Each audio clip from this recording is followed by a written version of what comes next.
1999ல world's fastest production bike ஒன்று சுசுகில இருந்துச்சு. அதோட டாப் ஸ்பீட் 312 km/h அப்படின்னு சொன்னா நீங்க நம்புவீங்களா? வண்டியோட பேரு ஹயபுசா.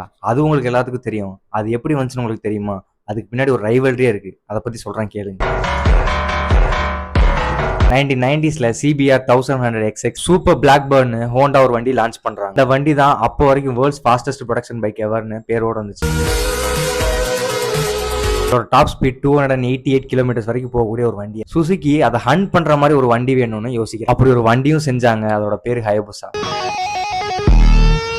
அந்த வண்டி ஹயபுசான்ற பேருக்கு ஜாப்பனீஸ் அர்த்தம் என்ன தெரியும்? பெரிகிரின் ஃபால்கன் ஒரு பறவை. சீக்கிரம் சொல்லவா?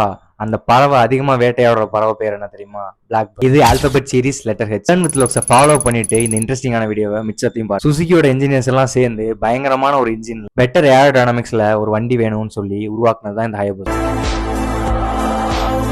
அதுக்கு ஏத்த மாதிரி தான் அந்த வண்டியோட ஸ்பெக்கும் 1299cc 173 ஹார்ஸ் பவர் ப்ரொடியூஸ் பண்ணக்கூடிய ஒரு இன்ஜின் ஹயபுசால வைக்கிறாங்க. இந்த ஸ்பெக்கோட ஹோண்டாவை போட்டிலையும் ஜெயிக்கிறாங்க. இந்த ஃபாஸ்டஸ்ட் ரேஸ் இப்படியே போச்சுன்னா யூரோப்பியன் கவர்மெண்ட்ல இருந்து நிறைய பிரச்சனை வரும்னு சொல்லி எல்லா மேனுபேக்சர்ஸும் சேர்ந்து ஜென்டில்மேன் அக்ரிமெண்ட்குள்ள வந்து டாப் ஸ்பீட் எல்லாமே 300 km லிமிட். இந்த ஹயபுசாவை பத்தி நீங்க என்ன நினைக்கிறீங்கன்னு கமெண்ட்ஸ்ல மென்ஷன் பண்ணுங்க. வீடியோ பிடிச்சிருக்கும்னு நினைக்கிறேன் உங்களுக்கு. ஆல்பபெட் சீரிஸ்ல அடுத்த லெட்டர் ஐல பார்க்கலாம். அது வரைக்கும் லேர்ன் வித் லோக்ஸை ஃபாலோ பண்ணிட்டு வெயிட் பண்ணி பாருங்க.